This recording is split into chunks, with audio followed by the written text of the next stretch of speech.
अचरज नहीं है कि पहले उत्तर भारत में जो चीज़ें गली मोहल्लों की दुकानों में आम हुआ करती थी, उन्हें अब खास दुकानों में तलाशा जाता है।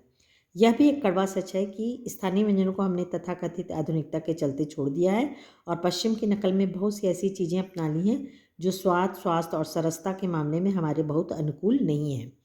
तो बहुत अच्छी चीज़ लेखक ने लिखा है कि पहले कोई भी चीज़ हमको गली मोहल्ले की कोई भी दुकान में मिल जाया करती थी, लेकिन अब वो इतनी स्पेशल हो गई है, उसका मतलब उसको पेटेंट कर दिया गया है कि वो किसी खास दुकान में मिलेगी। और हम जैसे अपने स्थानीय व्यंजन को, जैसा मैंने अभी आपको एग्जांपल दिया था कि आप कहीं खाने जाएँ तो आप पूड़ी कचौड़ी की जगह आप दूसरे पिज़्ज़ा, बर्गर, ये पाव भाजी ये सब खाना पसंद करेंगे। दूध की जगह आइसक्रीम खाना पसंद करेंगे। तो ये हम अपने फ़ैशन के कारण ये सब चीज़ें छोड़ते जा रहे हैं और बाहर की चीज़ें, विदेशों की चीज़ों की नकल करना शुरू किए हैं, जो कि ना हमारे स्वाद के लिए अच्छा है, ना स्वास्थ्य के लिए अच्छा है और ना वो इतना टेस्टी रहता है।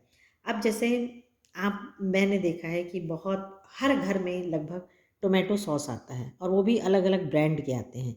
जबकि वही और वो बहुत केमिकल मिला हुआ रहता है, वो इतना टेस्टी भी नहीं रहता, उतना आपके स्वास्थ्य के लिए अच्छा भी नहीं रहता। लेकिन हम ये सब जानते हुए भी उसे लाते हैं, जबकि उसी की जगह, उसी की तुलना में जब हम अपने बहुत मसालों से और बहुत फ़ायदे वाली चीज़ें डालकर जब हम चटनी उसी टमाटर की बनाएँ और अपने हाथों से उसको सिलबट्टे में पीस के बनाएँ, तो वो ज़्यादा स्वास्थ्य के लिए अच्छी रहती है। लेकिन हम आधुनिकता में इतना खो गए हैं कि हम अपनी स्थानीय चीज़ों को भूलते जा रहे हैं। हो यह भी रहा है कि खान-पान की मिश्रित संस्कृति में हम कई बार चीज़ों का असली और अलग स्वाद नहीं ले पा रहे हैं। अक्सर प्रीति भोजों और पार्टियों में एक साथ ढेरों चीज़ें रख दी जाती हैं और उनका स्वाद गड्ड-मड्ड होता रहता है। खान-पान की मिश्रित या विविध संस्कृति हमें कुछ चीज़ें चुनने का अवसर देती हैं। हम उसका लाभ प्रायः नहीं उठा रहे हैं। हम अक्सर एक ही प्लेट में कई तरह के और कई बार तो बिल्कुल विपरीत प्रकृति वाले व्यंजन परोस लेना चाहते हैं। तो ऐसा समय आ गया है कि लोग, जैसे हम रिसेप्शन में जाते हैं तो वहाँ हम बहुत मतलब खाने का तौर तरीका बहुत गलत रहता है। एक ही प्लेट में हम अलग-अलग तरह की चीज़ें जो एक साथ नहीं खाना चाहिए वो भी खाने लगते हैं।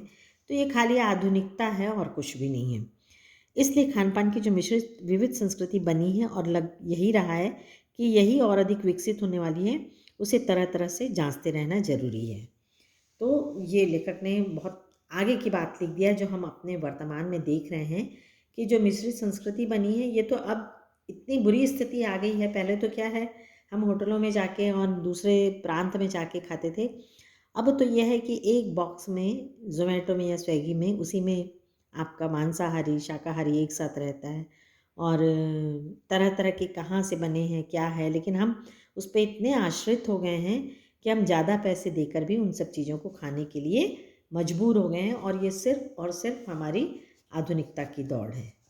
तो इन सब चीज़ों से के लिए हमें एक बार सोचना चाहिए और वही चीज़ें, लेखक का कहने का मतलब ये तो अच्छा है कि हम दूसरे प्रांत की चीज़ें खाएँ, सब जगह मिल रही है, ये भी अच्छी चीज़ है। लेखक का कहना ये नहीं है कि आप इसे अपनाओ मत, ये बहुत अच्छा है, इससे एक प्रकार की राष्ट्रीय एकता, सद्भावना, समाज में एक-दूसरे से परिचय होता है।